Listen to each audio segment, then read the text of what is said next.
Olá, estamos iniciando hoje em Brasília o podcast Podfex com Enildo Viana sobre educação corporativa.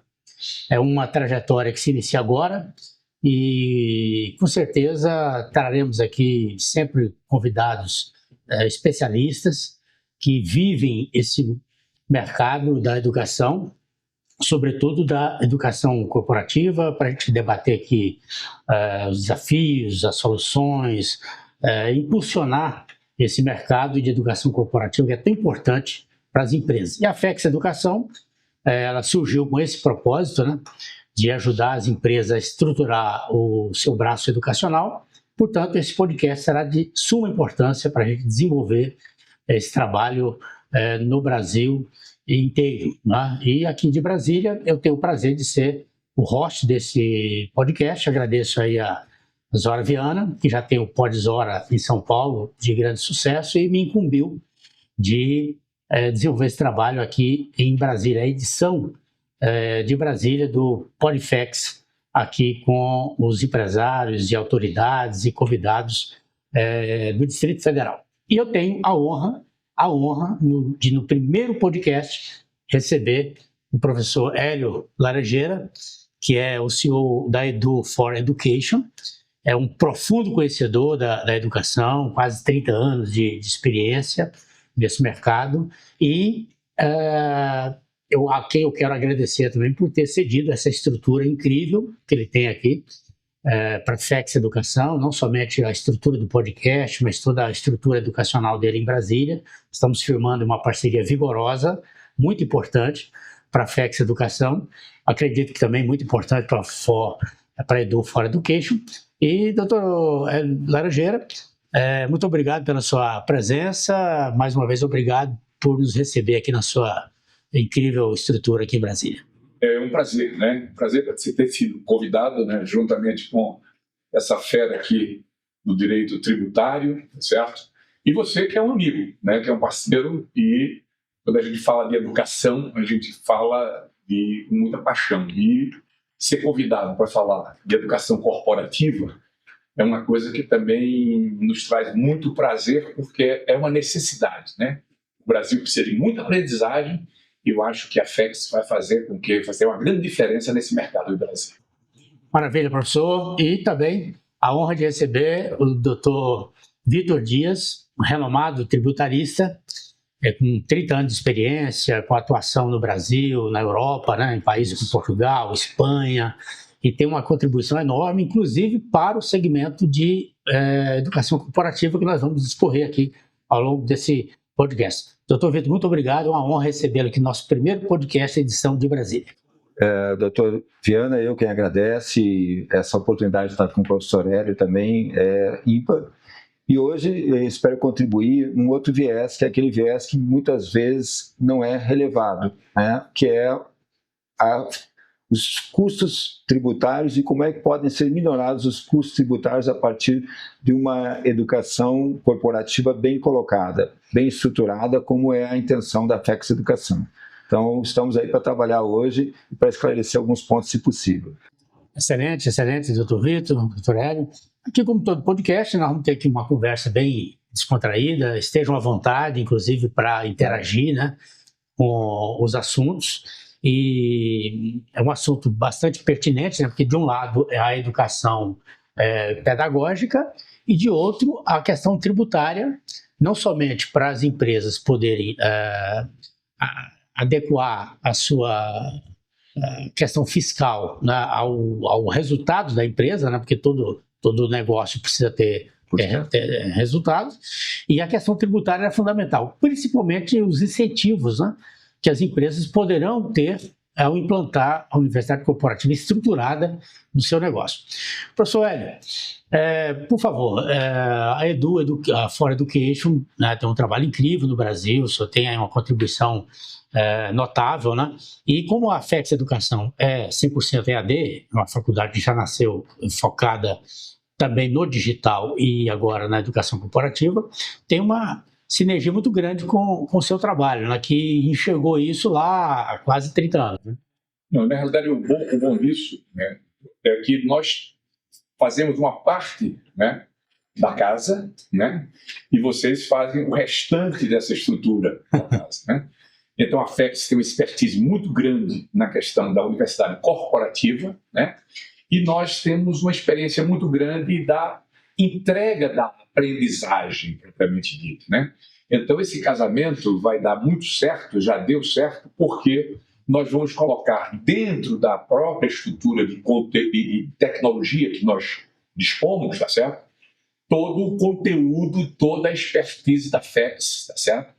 Para que a gente possa fazer com que alavanquemos, tá certo? E entreguemos às empresas que precisam muito hoje de mão de obra qualificada, porque hoje a educação ela tem que ser vista como lifelong learning, ou seja, nós temos que fazer a educação ao longo da vida, né?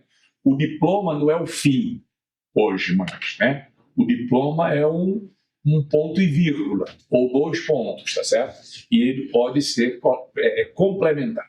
Então, eu acho que é fundamental se ver como se utilizar bem a lei do bem, como se utilizar melhor também o modelo de negócio que as instituições e as empresas precisam, né?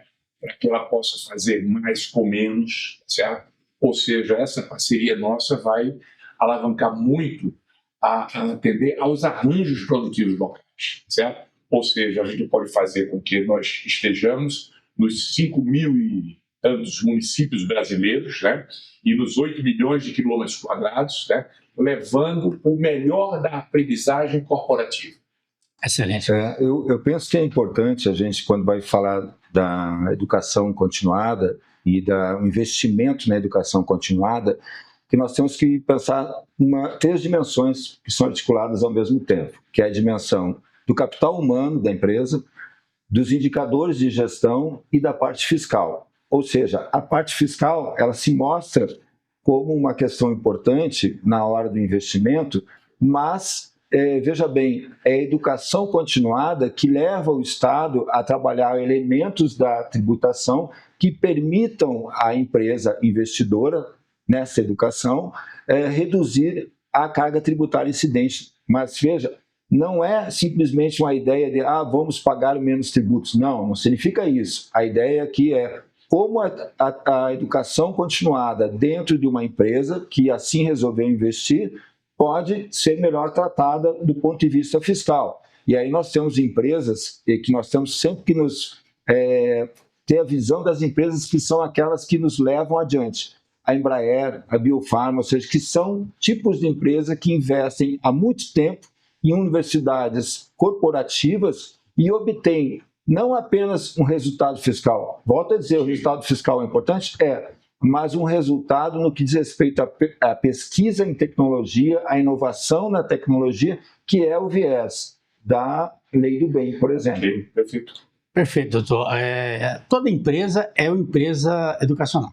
Se você tem 10 ou 1.000 colaboradores ou 5.000, você é uma empresa educacional porque você está treinando gente todo dia, o dia todo. Né? Tem gente nova chegando, o turnover às vezes é alto. Né? Então você está ensinando todo dia muita gente. Né? Então, mas a maioria das empresas não estão estruturadas dessa forma. Ou seja, não tem a estrutura pedagógica, a estrutura de educação corporativa e muito menos, talvez, a estrutura fiscal para poder se beneficiar, como a lei do bem, por exemplo. Nós vamos até discorrer um pouco mais sobre isso daqui a pouco. Né? Exatamente. E a forma de ajudar as empresas é apresentando essa estrutura que a gente conseguiu escalar.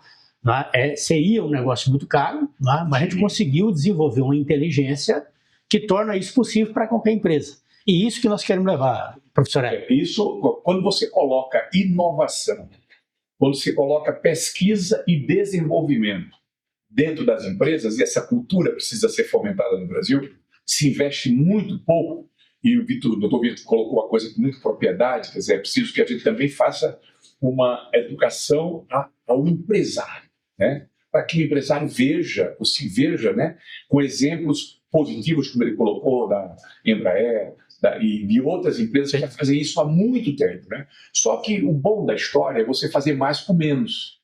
Então, se você faz uma entrega de aprendizagem com equidade e se você faz isso com custos reduzidos, é esse o casamento que nos une, ou seja, é levar o melhor da educação através de uma corrente de tecnologias que leva você à aprendizagem com muita propriedade, tá certo? Então isso são duas coisas que precisam ser colocadas. E quando você faz isso continuamente, né, aí isso é o que valora, né, porque você precisa entender que, por exemplo, o Brasil tem que aumentar. Eu vou dar um dado aqui para vocês que é alarmante.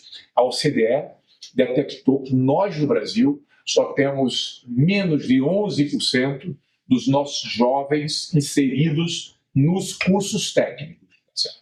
Então, ontem, tem até um dado que eu vou colocar aqui, que é até um furo, né? Sim. Ontem foi aprovado o Plano Nacional de Educação, Sim. que é o plano que vai tocar esse projeto de nação pelos próximos 10 anos. Sim. E lá dentro fala-se também em tudo da educação. Está muito bem escrito. Mas o que eu quero colocar é que isso tem que ser colocado para chegar ao chão da escola, para chegar ao chão da empresa, porque o Brasil ele é riquíssimo em regulação. O Brasil é riquíssimo em... tem uma LDB que é uma lei muito poderosa, mas o que falta, na realidade, é que isso seja traduzido em boas políticas públicas, tá certo? Para que a gente possa, inclusive, fazer com que o empresariado brasileiro tenha mão de obra qualificada, né? Porque é preciso que o Brasil, para chegar a entrar na OCDE, ele tem que ter pelo menos mais 10 milhões de técnicos, né? E veja só, eu estou falando de técnico, mas eu não estou falando também de entender o que é que aquela empresa precisa desenvolver individualmente. Sim. Então é preciso que nós tenhamos daqui para frente uma coisa chamada inteligência de mercado. Eu penso bastante interessante que o professor Laranjeira falou agora há pouco, é o seguinte, ou seja, eu acho que o trabalho de instituições como a FEX Educação é também apontar às empresas, ao empresário, quais são os cursos, quais são as orientações, quais são aquela educação continuada que é servente àquela empresa. Por quê? Porque eu falei aquelas 3 dimensões. A primeira dimensão que eu falei foi o quê? O capital humano. A partir do momento que você tem uma educação continuada devidamente orientada, ou seja, qual a educação continuada que é importante para aquela empresa? É toda e qualquer educação? Há de se pensar isso. O AFEX Educação, inclusive, pode orientar nesse sentido, porque vai aumentar o capital humano, ou seja, o discernimento do capital humano, aumentará os indicadores de gestão e, claro, aí depois, daqui a pouco falaremos o quê? Do aspecto fiscal, ou seja, como o aspecto fiscal poderá contribuir nesse momento. Né? Perfeito. Aí, doutor Vitor, professor Laranjeira, foi exatamente isso que nós percebemos. Essa necessidade das empresas de produzir cursos sob demanda. Então, o que a gente faz? O que a FEX Educação faz? Uma vez assinado o contrato com a empresa, a gente desloca uma equipe pedagógica para aquela empresa, faz uma imersão com a liderança, com as lideranças daquela empresa, extrai todo o know-how, todo o conhecimento, que muitas empresas nem têm isso escrito. Muitas empresas não têm nem isso escrito. Tá? A gente transforma esse know-how, esse conhecimento todo em cursos, da trilha básica de cursos. Nós temos o curso de gestão comercial, que a gente personaliza até 30% do conteúdo de acordo com a demanda do cliente, com o nicho de negócio, e ainda as pós-graduações e MBAs produzidas também sob demanda. Exatamente foi essa deficiência que nós percebemos e criamos essa inteligência para levar isso praticamente pronto para a empresa. Então, muito rapidamente, a gente estrutura essa universidade corporativa, que aí a empresa passa para um outro status, né? Não é só um RH que treina o pessoal, é uma universidade corporativa, como nós criamos a universidade corporativa do Grupo Embracon, por exemplo, há 6 anos. Nós temos a Univex em Curitiba e tantas outras, porque exatamente a empresa passa a ter esse status de universidade corporativa para profissionalizar os seus colaboradores. E outra coisa importante, todos esses cursos com a validade acadêmica. A chancela do MEC, né, através da Faculdade FEX Educação, que a maioria também não tem. Né? E quando um curso certificado por uma faculdade, o colaborador ele valoriza mais. Por quê? Ele tem mais pertencimento, porque quando um curso é da empresa, ele é da empresa.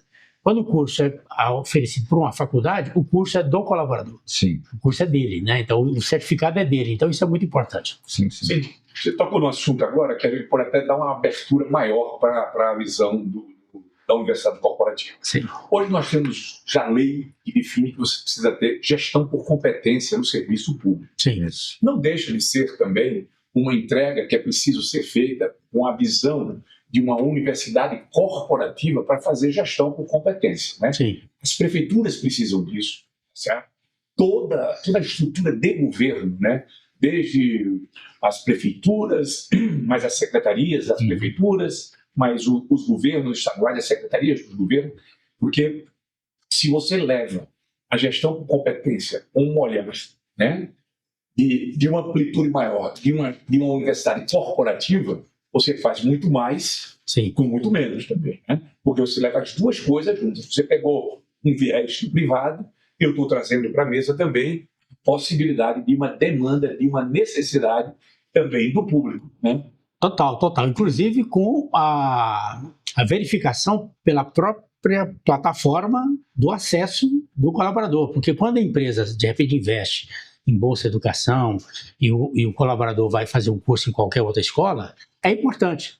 Mas muitas vezes o empresário não tem um feedback do aproveitamento daquele aluno, se aquele recurso está sendo bem empregado. E com a implantação da universidade corporativa, isso a própria plataforma já fornece essa verificação para o empresário. Olha, o aluno realmente assistiu à aula, ele respondeu lá as provas, os questionários, os formulários que existem para verificação de competência e de aproveitamento, enfim. Então, ele tem toda uma gestão juntamente com a implantação do programa na empresa. Então, isso muda muito a questão do aproveitamento do retorno do investimento.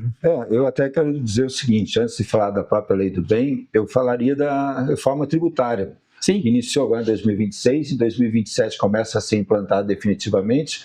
E o que acontece? A lei do bem e outros benefícios relacionados à educação continuada ficaram tranquilos, ou seja, não foram revogados, mas tem um detalhe, e aí é o seguinte: todo e qualquer incentivo na área de educação feito por uma empresa será publicizado. Já não mais será apenas privado, porque como é dinheiro público, né, será publicizado. Então, é também uma responsabilidade do dirigente da empresa saber o que está acontecendo naquele curso. Por quê? Porque o benefício relacionado àquele curso, benefício fiscal relacionado àquela educação continuada que foi implantada na sua empresa, estará publicizado. Você me deu um gancho aí, deixa eu fazer uma coisa importante. Bateram na minha porta já algumas pessoas que fazem cursos, né? E faziam cursos que eram cursos de origem financeira pública, né? Sim. E os órgãos de controle estão pedindo e exigindo, né, que você não pode colocar simplesmente uma plataforma qualquer, que é um repositório qualquer de videoaula, tá certo? Para você fazer essa entrega. Você tem que ter uma gestão disso aí. Isso. É isso que está colocando. E um acompanhamento. E é por isso que eu também, aproveitando o momento, para falar sobre a questão da plataforma Edu. Nós temos aqui um LXP, tá certo? Uhum. E com o LXP que nós temos, nós damos condições de não só, né, o empresário, né, fazer uma avaliação, mas como a regulação que vai dizer, não, esse dinheiro é público, então eu preciso que prestemos conta disso aí. Sim. E se você não tiver aliado a FEX, no caso, a experiência, você tocou numa coisa muito importante, você fazer um curso com um diploma, com a certificação de uma universidade, é uma outra história. Né? Você está no outro patamar. Sim. E, além do mais, você ter uma plataforma que garanta ao investidor, ao empresário, ao órgão público, ter todo o controle através dos relatórios, do BI que é feito, do acompanhamento se o aluno assistiu verdadeiramente à aula, tem todo o histórico escolar, e você pode construir microcertificações por competência. Sim. E você, além do mais, pode transformar microcertificações em cursos que sejam diplomáveis. Exatamente. Aliás, esses cursos livres, eles são certificados como extensão universitária, que é um curso além, né, do que ele ou fez na faculdade, ou ainda não fez, né? Mas são certificações importantes, reconhecidas, né, pelo mercado como um curso universitário. Isso ajuda muito, né, o colaborador a se desenvolver dentro da própria empresa ou até depois que, por algum motivo, ele sair dela, né? Essa palavra, essa fala do professor Hélio Laranjeira, que contribui com a FEX Educação, ela é muito importante porque ela traz um detalhe que é essencial na educação continuada como um elemento de regulação dentro da própria empresa e regulação em todos os aspectos, inclusive fiscal, que é a honestidade. Ou seja, a honestidade do curso que será ministrado na educação continuada investida pela empresa. Ou seja, há de se ter ali um contrato realizado com uma instituição adequada, certificada, ou seja, que preste aquela educação, não simplesmente uma plataforma, não, tem que ser uma educação continuada com gestores, com um contrato bem formado, porque se não houver esse controle, já está afastado um dos pés, um dos pilares da possibilidade de uma reversão fiscal. Certo. Então, assim, se não houver honestidade, acabou-se. Exatamente. Aí a plataforma e o controle da faculdade, aliás, ela precisa ter o controle também para prestar contas ao MEC, né? Sim, também. Sim, todos os cursos que ela oferta, né? Então, isso é uma segurança para o empresário. É uma segurança que faz total diferença. Porque a maior contribuição de um projeto bem estruturado de educação corporativa, e nós já temos um case de sucesso informado pela própria empresa, no caso da Embracon, por exemplo, que tivemos uma redução de turnover de 70%. A empresa economizou, professor Laranjeira, 7 milhões por ano com rescisões trabalhistas, entendeu? Com a diminuição desse turnover. Então, ele já tem um resultado econômico também imediato, né? Então, isso ajuda muito porque é o retorno para o empresário do investimento que ele fez. São muitas variáveis. Mas eu vou dar um dado fiscal, por exemplo. Eu posso falar aqui o viés tributário, a questão tributária, por 3 pontos, que é a dedutibilidade ordinária, a lei do bem e a reforma tributária. Mas falando só por hora da dedutibilidade ordinária, que é aquela que ocorre, né, assim, sem usar a lei do bem, aquela que está à disposição de uma empresa pelo regime do lucro real. Certo. Se hoje essa empresa resolver investir numa educação continuada, que tenha relação com as suas atividades, com as suas atividades, não pode ser uma coisa outra, né? Sim. Tem que ter uma relação com as suas atividades. Se ela hoje investir R$500 mil, ela consegue deduzir 170 mil. Ou seja, o investimento que ela pôs naquilo, na dedutibilidade ordinária. Mais de 30%. Ou seja, ela vai ficar, aquilo que ela colocou, ela vai tirar 170 mil e equivale a 330 mil.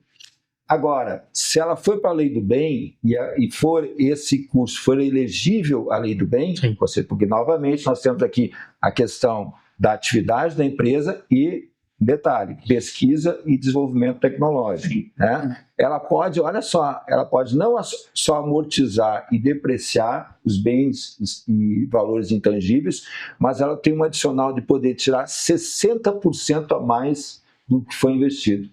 Então, se ela investiu 500 mil, ela vai poder ainda deduzir do imposto de renda mais 60%. Mais 60%? Ou seja, 300 mil. Então, de um lado, ela vai ganhar 300 mil na lei do bem, e do outro lado, ela vai bater 170 mil do custo. Então, ou seja, são quanto? 470 mil reais. Quanto é que saiu o custo para ela? 30 mil. 30 mil. E para complementar isso aí, só para dar o desespero dos empresários que fazem isso sem uma orientação, fica complicado na hora de consolidar isso tributariamente. Porque as exigências dos órgãos de controle é que ele precisa aprovar. Sim. Né? Precisa aprovar. Né? Exato. E para poder provar isso, é fundamental que você não coloque isso em qualquer plataforma muda. Exato. De qualquer plataforma muda. Tem que ter aferição. Eu queria perguntar, doutor Vitor, para ser elegível, um curso para ser elegível, para receber o benefício da lei do bem, o que é necessário? É necessário que esteja voltado para pesquisa e desenvolvimento e inovação tecnológica. Ou seja, vou dar um exemplo simples. 2 tipos de cursos que serão prestados por uma empresa que ela resolveu investir. Primeiro curso é para ajustes dos seus gerentes comerciais. Está relacionado à atividade? Está relacionado, mas não para a lei do bem. Sim. Porque não existe inovação tecnológica. Tá. Segundo curso é um curso voltado para fins de atualização e inovações tecnológicas para os gestores que já trabalham em pesquisa e desenvolvimento da empresa. Lei do bem. Ou seja, você tem que enquadrar os cursos nessa dinâmica. Ou seja, pesquisa e desenvolvimento e inovação tecnológica. Perfeito. Isso tem que ser feito. E aí, o que acaba acontecendo nós vamos cair para um outro momento, porque quando veio a lei complementar que instituiu o CBS e o IBS, que são os tributos que vão substituir os atuais tributos ISS, ICMS, COFINS e PIS, lá no no anexo 2º, a linha 6, está dizendo o quê? Que a educação continuada para pesquisa e educação e inovação tecnológica dão o quê? Redução na alíquota. Então, ou seja, vai sair mais barato. Essa dica... Não, valioso. Vai sair mais barato. Não, dica de milhões. Vai sair mais barato para a instituição que fornece o curso e mais barato para a empresa que adquire o curso. Nossa, essa é uma dica de milhões, hein? Mas assim, eu chamo sempre a atenção, desculpa, doutor, o seguinte, quer aproveitar a lei do bem, nós temos que ter o quê? Eleger os cursos. Eleger o curso é aquele voltado para a inovação tecnológica, não é qualquer plataforma. Portanto, é importante contratar uma faculdade que tenha essa estrutura, isso, tá? Que tenha a condição de contribuir na justificativa, tá? Dos cursos para se tornarem elegíveis e ter a dedução tributária. Né? Sim, vai ter, veja bem, já de forma ordinária, vai ter dedutibilidade, que é aquela que eu falei para vocês agora há pouco, ou seja, pode ali ficar no que investiu 500, vai ficar 330 mil, porque 170 mil... Perfeito. Mas a lei do bem, ela vem para dar esse plus, né? Ou seja, seria interessante. Perfeito. Aliás, a plataforma do For Education, nossos técnicos já avaliaram, né? E realmente é completa. A plataforma é incrível. Só um complemento para falar sobre a questão da plataforma também. A plataforma é white label, né? Sim. Ela está disponível a todas as empresas, né? Obviamente essa parceria que vamos fazer, a questão da universidade corporativa vai ser uma parceria exclusiva com vocês, vamos deixar isso já alinhado, mas tem uma coisa que é uma novidade, talvez até para você. Sim. Aqui na estrutura da Edu, nós estamos hoje já implementando uma outra lâmina aqui nesse prédio, no Israel Pinheiro, tá? Estamos participando dessa restauração do centro de Brasília, por isso que nós estamos instalados aqui, Sim. Temos um compromisso com a inovação, e estamos montando um hub aqui de inteligência artificial. Perfeito. Certo? Então isso se encaixa perfeitamente para que os empresários entendam que aqui, nesse ecossistema nosso, existe, com essa parceria com a FEX, nós temos também todo um ambiente propício, né, para trabalharmos com inovação tecnológica. Né? Ou seja, com a educação continuada, com a visão que o empresário vai começar a ter, ele vai, de uma certa maneira, também precisar de investimentos em inovação tecnológica. Porém, se você está junto de um hub, né, que trabalha com P&D e tem que acessos a linhas de FINEP, a linhas de fomento, tá certo? Então isso a gente barateia muito a questão de fazer com que esses investimentos, que a lei do bem permite você fazer grandes investimentos e ser contemplados com isenção, você automaticamente vai estar também dentro do ecossistema da EduFex. Perfeito. Aliás, nós conseguimos escalar esse negócio também com inteligência artificial. Ótimo. Por exemplo, o empresário, dono da empresa, ele é o fundador, ele criou a empresa e tem essa empatia com o mercado, com os colaboradores, e ele quer, se ele quiser, a gente pode pegar o avatar dele e fazer, por exemplo, um onboarding com ele. Ele fazendo o onboarding dos colaboradores. É um negócio incrível, né? Diferente de que o CEO ir lá na sala de recrutamento e seleção, dá uma palavra para os colaboradores, né? Sim, sim. O colaborador foi admitido, ele já recebe, ele já entra naquele curso de onboarding, aí vem para as outras etapas, né, de adaptação do colaborador na empresa. Então a gente usa muito também inteligência artificial, a FEX, ela está totalmente digital nesse aspecto. Se a empresa, não, eu prefiro físico, eu prefiro o contato até presencial, a gente faz também. Nós temos os professores, mestres, doutores, toda a equipe para fazer isso. Okay. Mas se a empresa já quer adotar essa pegada digital, de inteligência artificial, nós temos todo o trabalho também desenvolvido dessa forma. Isso agiliza o processo e escala, né? Tanto é que a gente consegue atender uma empresa de 1.000 colaboradores e com um custo muito, muito acessível. Eu estou vendo aí que eu acho bastante interessante, porque a FEX Educação vai estar dando um exemplo para o seu próprio cliente, ou para aquele que pretende investir na FEX Educação como uma universidade corporativa, porque a FEX demonstrando que tem toda essa inovação tecnológica, já está dizendo ao seu adquirente, sim, porque, olha, eu trabalho dessa forma aqui, exato, e essa forma pode contribuir com o seu ambiente, inclusive em 3 dimensões. Volto a dizer, o capital humano, gestão de indicativos e fiscal. Perfeito. Então, esse é o nosso objetivo. Feliz e coincidentemente, doutor, é o nosso objetivo, é tornar esse acesso à inteligência artificial muito, muito simples e aplicável para qualquer empresa, para qualquer negócio. Isso muda muito o jogo, né, professor? Muda, e eu vou colocar para você o seguinte aqui. Eu vou trazer o tema, dar uma mexida. Por favor, fique à vontade, né? à vontade. Porque estamos todos tributaristas. Sim. Eu sou do ramo. Mas eu vou fazer uma colocação para quem está nos assistindo, né? As empresas de educação no Brasil, todas as empresas de educação, elas têm 2 receitas: mensalidade e sistema de ensino. Sim. Isso, estou falando da educação básica, da educação fundamental, ensino médio. E contra isso, você tem uma inadimplência muito grande. Existe hoje espaços ociosos, né, da própria empresa que elas não utilizam. Por exemplo, a sua empresa utiliza o contraturno, tá? A sua empresa, fora do escopo dos 4 muros, tem algum aluno extramuros, ou seja, ela tem alguns produtos que podem fazer com que ela tenha novas receitas, como verticalização da educação, ou seja, fazer durante o seu ensino médio 2 anos de uma faculdade. Isso é uma coisa que os Estados Unidos já faz, sim, com o college, certo? Sim. E nós estamos implementando isso.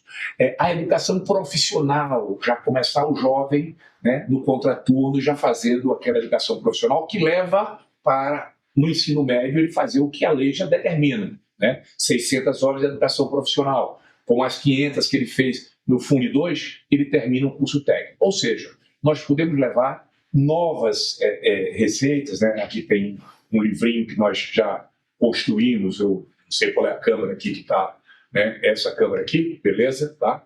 Então, eu estou falando para você de que temos novas soluções para que você tenha novas receitas sem nenhum investimento, tá certo? Porque você não vai comprar nada, você não vai sair do seu sistema de ensino, né? Sim, você não vai mudar nada da regra do jogo, você tem o seu sistema de ensino, você já resolveu o problema financeiro com alguma empresa que está fazendo antecipação de recebíveis, aí não tem nada a ver com isso. Tá? O que nós temos é a possibilidade de entregar a você novas receitas para que você coloque no contraturno a possibilidade de, à noite, quem sabe, no seu bairro onde você está, fazer a educação de jovens e adultos. Incrível, incrível. Né? Então, essa plataforma está composta com todos esses elementos. Né? Aproveito e peço muito obrigado, né, a FEX, para fazer essa divulgação também deste produto. Prazer. É muito importante, né? E dizer o seguinte, né? Quer dizer, você está fazendo vou fazer um convite aqui ao vivo, né? Porque esse troco eu vou lhe dar. Sim. Porque nós estamos fazendo um podcast chamado A Nova Ordem Educacional. E você vai ser convidado também para que você possa exatamente fazer. Já aceitei. Já aceitei. De trazer essas novas alternativas que nós temos. Excelente, professor. Aliás, se me permite, a faculdade tradicional, ela é um transatlântico, né? Você não dá cavalo de pau em transatlântico. Ela só vai, né? Muito lentamente. Por quê? Porque você vende 2 vezes por ano. Você capta aluno no início do ano e depois no meio do ano. Fora isso, as faculdades ficam ali, comercial das faculdades ficam as moscas. Sim. E o que o senhor está oferecendo aí é exatamente a oportunidade da faculdade continuar vendendo todo dia. Sim. E não vender só 2 vezes por ano. Você já pensou a faculdade ter um polo de escola técnica? Você já pensou os polos das faculdades de escola técnica do Brasil serem polos de escola? Perfeito. Não, os polos das faculdades do Brasil serem polos de escola técnica. Perfeito. Que economia de escala e de escopo. Você no mesmo espaço, você vender produtos técnicos e produtos de graduação. Perfeito. Você imagina você com vocação comercial, você tem um produto que você vende 2 vezes por ano. Isso é complicado. É muito complicado. Por isso que as faculdades tradicionais elas estão enfrentando dificuldades. Sim. Porque existe uma redução de alunos aí, a população jovem está diminuindo. Né? Tem escolas de ensino fundamental de cidades satélites, aqui de Brasília, por exemplo, que estão sentindo essa redução de crianças, né, nas suas unidades, não porque a escola não está indo bem, é porque diminuiu sensivelmente a quantidade de filhos. Né? Isso é um dado... Esse bônus demográfico... Exatamente. Já está atingindo as escolas de ensino fundamental e também as faculdades. Fabiano, deixa eu te colocar uma coisa. Eu fui do Conselho Estadual da Educação do Distrito Federal há 4 anos, né? Sim. Conselheiro. E eu tenho um dado alarmante para colocar aqui. Eu sempre registro isso, tá certo? Sim. Dos 280 mil alunos que faziam ensino fundamental 2 anos atrás, só 80 mil, 280 mil, só 80 mil vão para o ensino médio. Olha que dado alarmante. E vejamos só, em 2014, nós tivemos quase 7 milhões de pessoas inscritas no Enem. Sabe qual foi o resultado deste ano agora? Menos de 3. 10 anos depois, menos de 3. Ou seja, está faltando matéria-prima para as universidades. Sim. E o problema todo não vem daí. Ele vem muito cedo, né? Quando você também não pensa na cognição das criancinhas que estão sendo tratadas no Brasil. E a universidade está recebendo média nacional QI de 83. Então isso é muito preocupante, né? Eu sou tecnológico, mas eu também sou pedagogo de formação. Eu fico preocupado com esses indicadores. E é preciso que nós tenhamos antídotos para o ensino fundamental, para que o jovem veja que a escola faz sentido, porque todo esse ecossistema, uma coisa interfere na outra, né? A gente nós não estamos numa ilha, né, doutor Vitor? Não. Então tem tudo se conecta, né? Exatamente. Aliás, essa questão da cognição, ela é importantíssima. Por exemplo, tem escolas nos Estados Unidos que aboliram a letra cursiva e estão recuando e voltando à utilização desse processo. Por quê? Porque as crianças estavam muito digitais, né? Contra o digital não há muito o que fazer, né? O digital chegou, daí vai só aumentar, IA só vai aumentar a sua importância no momento. Só que o cuidado tem que se ter com as crianças, principalmente, é não permitir que isso anule, né, a condição cognitiva delas. Né? O ciclo econômico traz o professor Laranjeira na sua fala a questão que nós podemos também falar do ciclo econômico. Ou seja, nós temos o esvaziamento dos espaços nas escolas e nas universidades tradicionais. Com o avanço de inovações, a FEX Educação é um avanço, né, é uma inovação, e com outros elementos que decorrem, seja da formação do aluno, seja da condição do aluno. Então, os ciclos econômicos, eles, na verdade, acabam sendo um resultado do que é a sociedade. Então, se você tem menos gente dentro de um curso técnico, menos gente dentro da universidade, menos gente dentro do Enem, o problema está lá atrás, está lá na origem. E aí vai resultar aonde? Naquele ciclo econômico. Então, hoje nós podemos ter um problema nas universidades, nas faculdades, nas escolas tradicionais, que é esse ciclo econômico está tendo está ruindo em razão de alguma coisa que está acontecendo lá na origem. Porque não é só as inovações que ameaçam o que é o tradicional, é se o tradicional vai suportar ou não aquelas fissuras sociais que estão acontecendo. Né? Será que a educação que nós estamos recebendo ela é compatível com o século XXI? Pois. É uma pergunta que a gente não quer calar. Exatamente. É um desafio, um grande desafio. E eu queria só fazer um comentário. Eu fico muito preocupado quando a gente, sem querer querendo, ou fala, olha, os Estados Unidos está voltando para uma escrita cursiva. Sim. Quando isso é ouvido, né, isso é importante. A gente tem que ver se cognitivamente a criança, isso é importante. Se for importante, vamos rever. Sim. Mas o grande problema que a gente tem que enfrentar é que já existe solução para uma coisa chamada primeira infância. Sim. Certo? E se nós não trabalharmos na primeira infância, esse ciclo não fecha. E a primeira infância são os primeiros 1000 dias, tá certo? Sim. E isso, quem tem que cuidar disso é a própria prefeitura ou o município, tá certo? Então, só uma sugestão para você, primeira dama, né? Pegue aí, né, com unhas e dentes, essa bandeira, né, da alimentação, que não é da merenda escolar. Sim. Tá? É da alimentação para que a gente possa, exatamente, o Brasil ter empresas autossustentáveis, com pessoas que podem, né, trabalhar com soberania educacional, isso é fundamental. Né? Você tocou no ponto importantíssimo, né? A primeira infância, esses primeiros 1000 dias, né?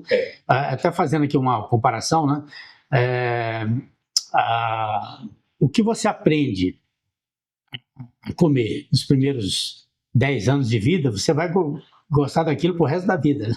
É uma cultura alimentar, ela é importantíssima, né? Chamada apetite infantil. Exato, apetite infantil. Então, isso tem a ver também com a educação. É totalmente... Agora, eu sou também um sonhador no seguinte sentido. Quando a gente começa a falar de um assunto, e a gente, por exemplo, tem hoje a educação continuada nessa mesa, conversando a FX Educação e outras instituições que podem trabalhar a educação continuada, especialmente no que diz respeito, no caso da FX, ou uma educação continuada corporativa,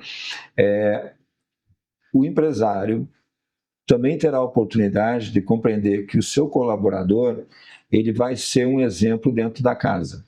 Sim. A partir do momento que a criança puder verificar que o pai, por obra da sua empresa, do seu empregador, está estudando, sim.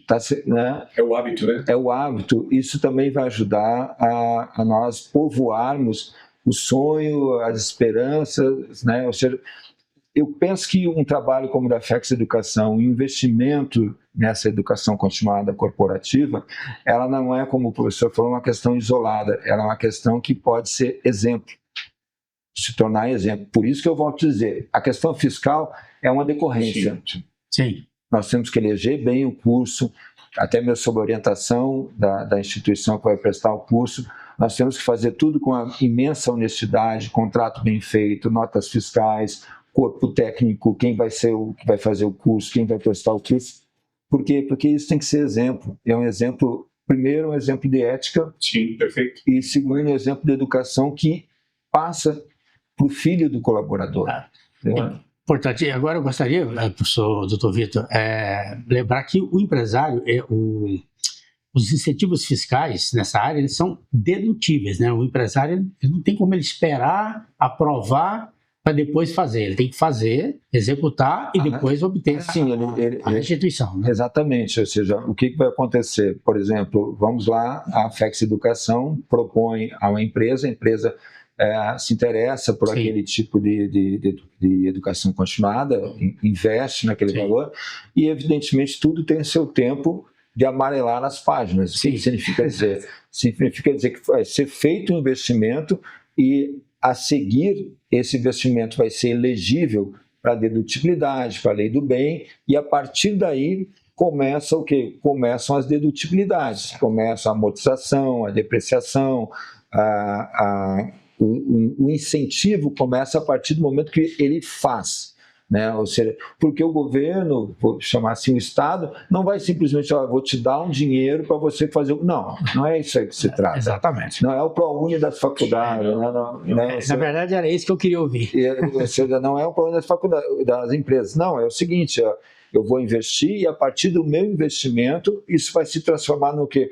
Numa continuação, ou seja, eu vou encordoar um curso, esse curso vai estar sempre servindo para alimentar os meus indicadores, o meu capital humano, e assim, no decorrer das competências tributárias, aí sim eu teria as dedutibilidades. Perfeito. É assim que funciona. Perfeito. A explicação não poderia ter sido mais clara, né, e objetiva.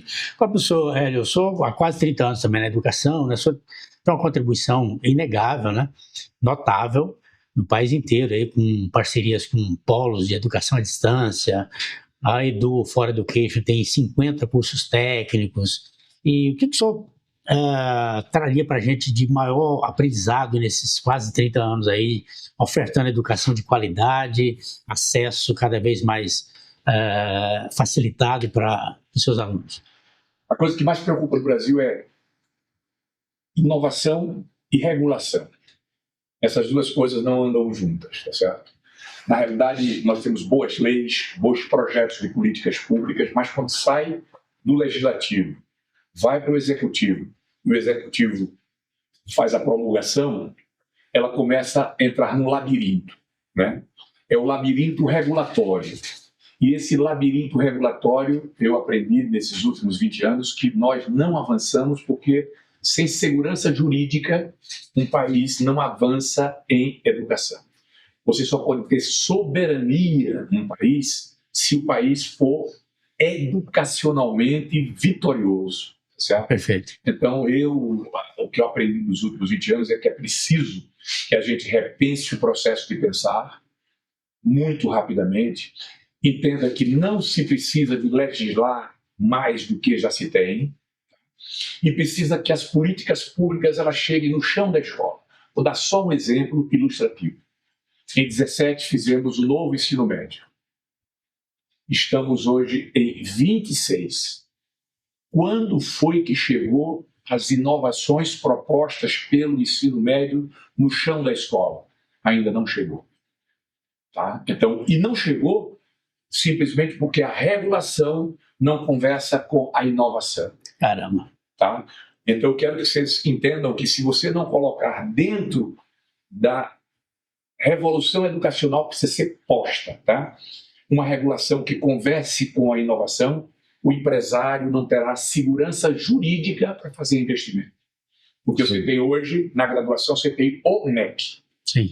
Mas nos cursos técnicos, né, e no Brasil como um todo, você tem 27 estados que regulamentam da sua maneira uma educação nacional. Então, você tem uma escola como a sua, Sim. a FEX, que é uma mantenedora, você atua com segurança em todo o território nacional. Sim. A minha mantenedora, que eu tenho 30 anos de mantenedora, não tem segurança jurídica para atuar em todo o território nacional. Porque cada vez que a gente chega no Estado, a gente tem que se submeter à regulação daquele Estado. Então, isso não avança, isso não acelera. Você tem... É uma trava. Você tem um gargalo. Uma educação de graduação que cresceu muito no país. Sim. Então, nesses meus 30 anos, eu vejo que a educação superior avançou muito. Sim. Muita coisa avançou no século XIX, no século XX, né?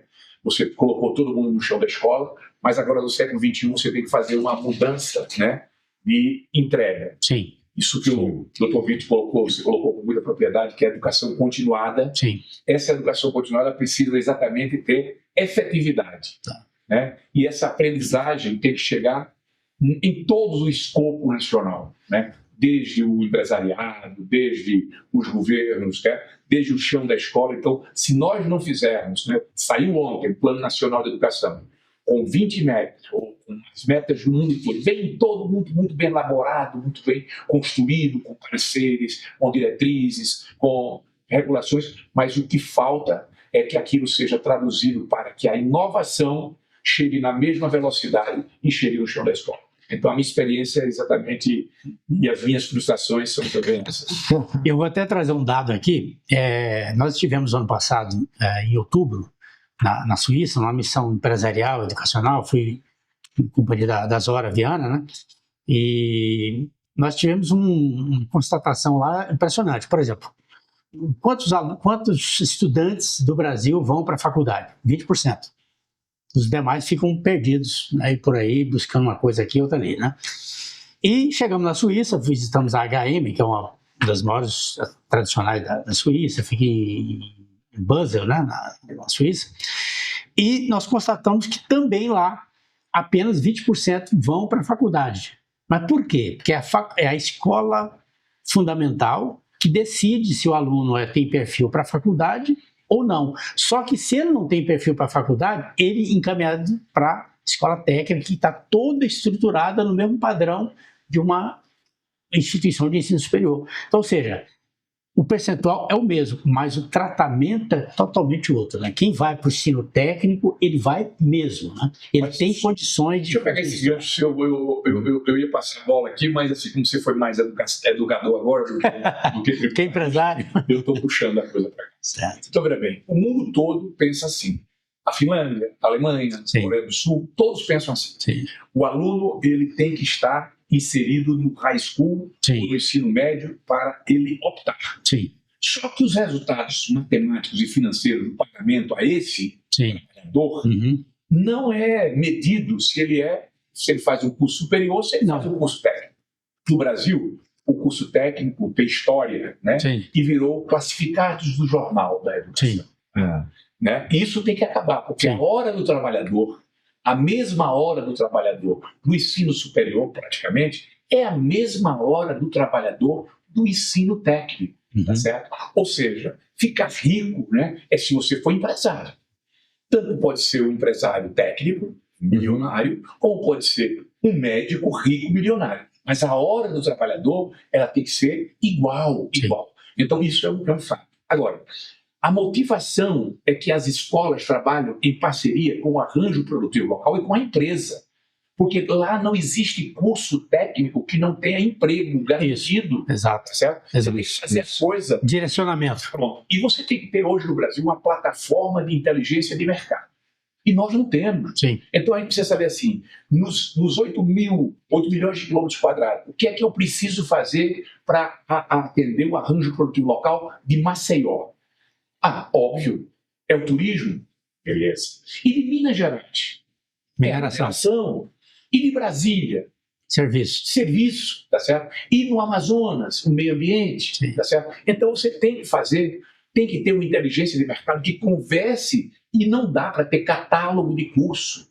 Olha, catálogo, coisa engessada. Exato. O MEC ainda trabalha com catálogo Sim. de cursos técnicos do século XXI. Sim. E eu tenho que dizer que a gente precisa repensar isto urgentemente, né? E eu espero que com as novas diretrizes curriculares que estamos aí implementando no país há alguns dias, aí vai acontecer também.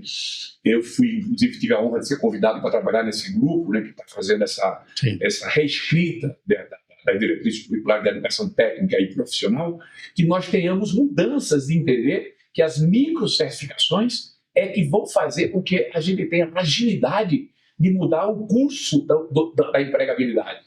Porque se não fizermos isso, tá certo? A gente está fadado ao engessamento das novas gerações. Exatamente. E isso tocou num ponto importante, que é essa microcertificação, quer dizer, os cursos livres que são certificados, né, com a chancela oficial de uma faculdade, Sim.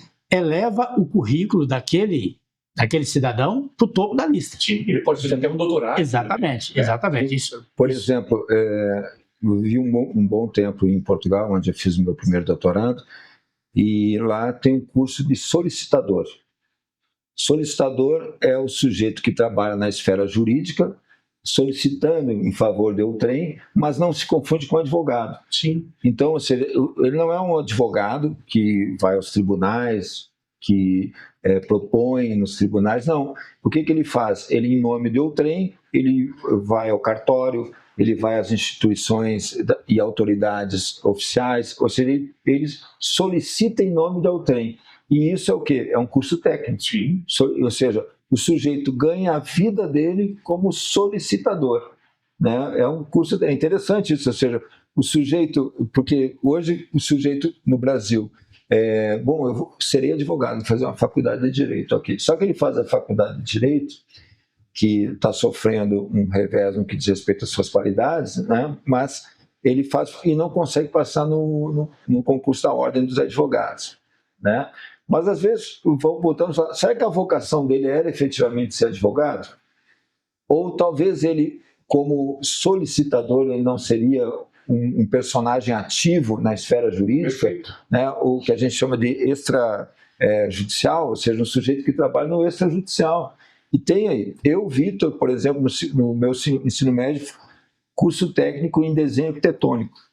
Eu posso ter carteirinha da ordem dos arquitetos e tal, assinar a planta até tantos metros quadrados e tal. Me habilitei, claro que a minha vida me levou para outro lado. Sim. Mas o curso técnico e essas certificações, que nós estamos falando, que vocês pontuaram, elas são muito importantes para o arranjo profissional da pessoa e para a inserção de mercado. Né? E ele fica ali com uma profissão validada, né?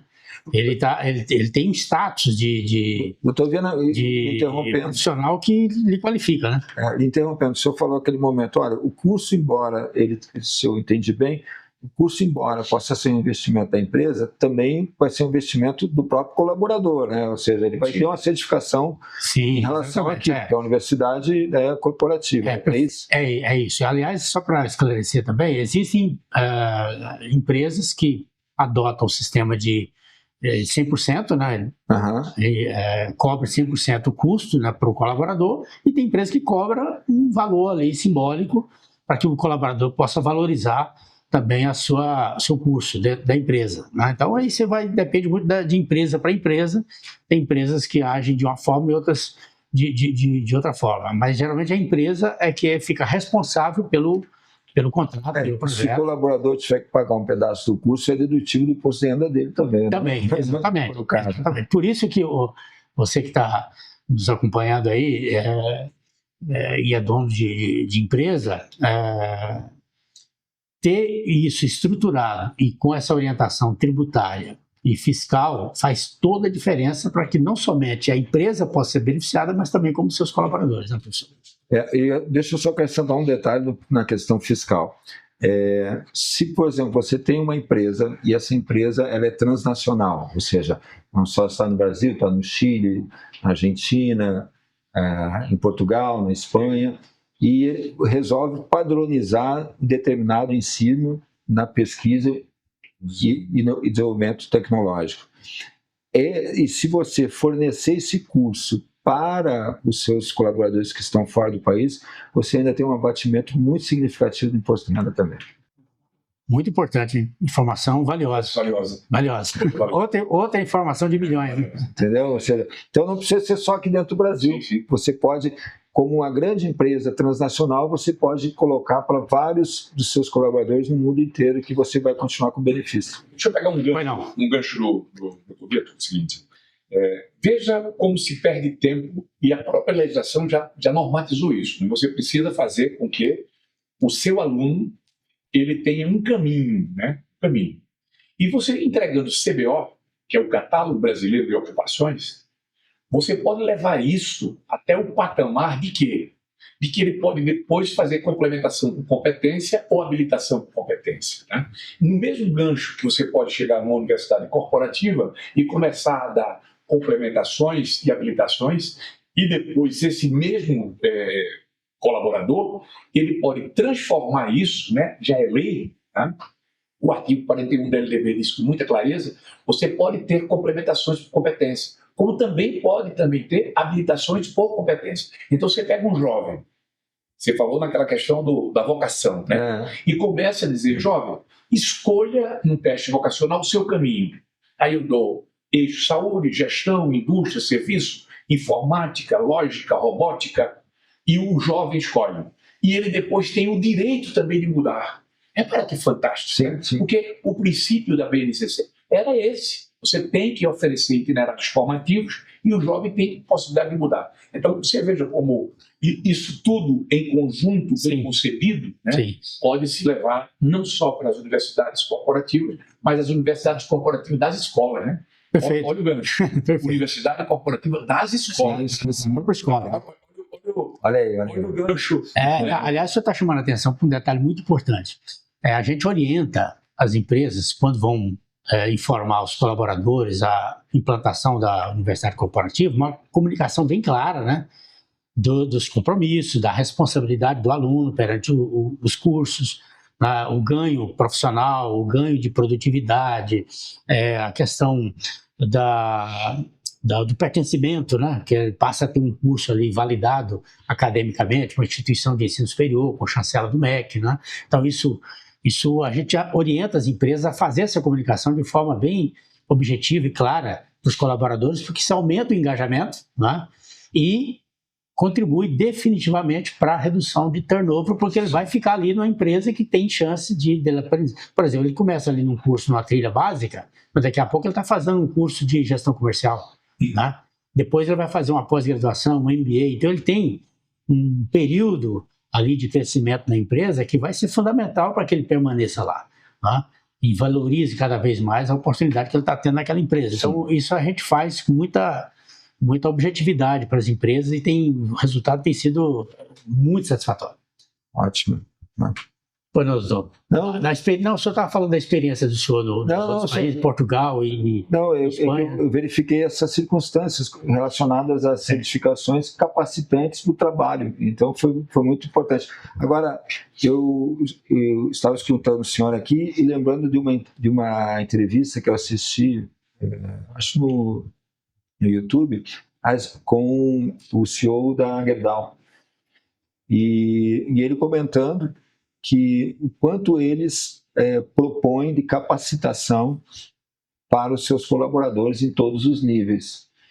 E o entrevistador questionou, mas o senhor não tem receio de perder essas pessoas, né, para o mercado? E ele falou, bom, duas situações ocorrem aqui. Primeiro, eu vou cobrir o mercado, porque se eu estou produzindo essa pessoa, eu quero que essa pessoa fique comigo. E nós proporcionamos a educação continuada e a capacitação para todos os nossos colaboradores, do chão da fábrica até a direção.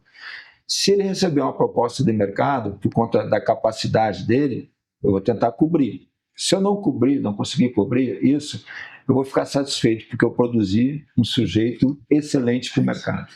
Essa é a mentalidade do empresário moderno, né? Desapegado, porque ele quer trazer esse benefício para o colaborador, independentemente se ele vai garantir a presença dele ali para o resto da vida ou não. Né? E até vou usar um termo, doutor Viana, é o seguinte, pode parecer antipático, mas é um termo que, assim, é uma fábrica de talentos. Sim. A empresa dele se tornou uma fábrica de talentos. Exato. Ou seja, que ele prefere que fique dentro da Gerdau, sim, ou então que se for para o mercado, que bom, ou seja, for meio um sujeito capacitado demasiado. Significa que você pensou no cidadão.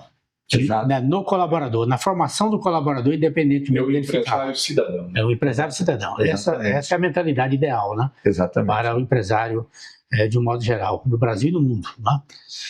Bem, amigos, a conversa está muito agradável, muito produtiva, muito proveitosa. Eu estou imensamente feliz de tê-los aqui nesse nosso primeiro podcast, aqui a partir de Brasília, né? Nessa estrutura incrível aqui do professor Hélio Laranjeira, do Fora Education. E muito obrigado, professor, pela oportunidade. É uma alegria construir essa parceria junto com o senhor e toda a sua equipe. Tá? Só agradecer. E estamos juntos aí nesses projetos aí. Foi excelente conversar com o doutor Vitor aí, trouxe dicas maravilhosas. Tá certo? E eu acho que a missão do podcast foi cumprida. Né? Foi cumprida. Eu acho que você está de parabéns também, porque essa iniciativa é uma iniciativa que Brasília precisava. Exato. Que bom. Muito obrigado. Eu tenho assim, na hora que eu vejo qualquer projeto que agregue para Brasília, né, eu sou um entusiasta. Que bom. Eu estou quase um candango. Já candangou já, né? Já candango. Muito obrigado, professor Vitor Dias. Prazer enorme. O senhor trouxe realmente, como o professor Hélio destacou, né, informações valiosas, né, dicas de milhões, né, para a gente aqui.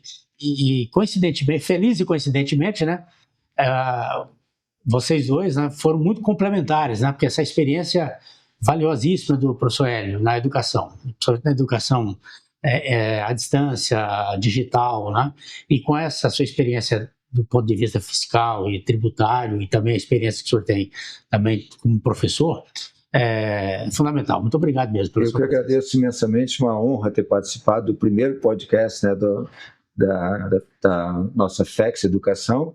Agradeço a possibilidade de ter na bancada o professor Hélio Laranjeira e o meu colega, doutor Enildo Viana. Muito obrigado mesmo. Eu que agradeço. Quando eu apresentei eles no início do podcast, eu acabei não me apresentando. Os de casa ficam por último, né? Mas eu sou jornalista, né? Eu sou bacharel em Direito e comecei a empreender aos 45 anos, aos 45 do segundo tempo, não é que eu falo, né? E hoje eu tenho a alegria de dizer que me sinto muito feliz, né, com o caminho que eu escolhi, né? As empresas que eu atuo como sócio, como empreendedor, praticamente todas voltadas para a educação, e está hoje sendo o host desse podcast aqui em Brasília, para a FEX Educação, da qual eu sou diretor de expansão e negócios, né? Eu estou focado exatamente na expansão das universidades corporativas, e está com essas duas feras aqui hoje. Para mim, uma alegria enorme. Um abraço aí para Zora Viana, que é a CEO da FEX Educação, e tem um podcast que um dia vocês estarão lá no podcast dela também em São Paulo. Ótimo. Né?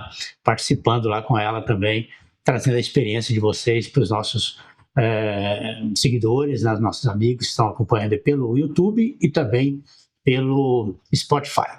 Tá? Muito obrigado mais uma vez, do For Education, e estaremos aqui com mais especialistas e pessoas importantes nesse segmento da educação para falar de educação corporativa, os desafios e os benefícios que nós podemos ter com isso. Tá?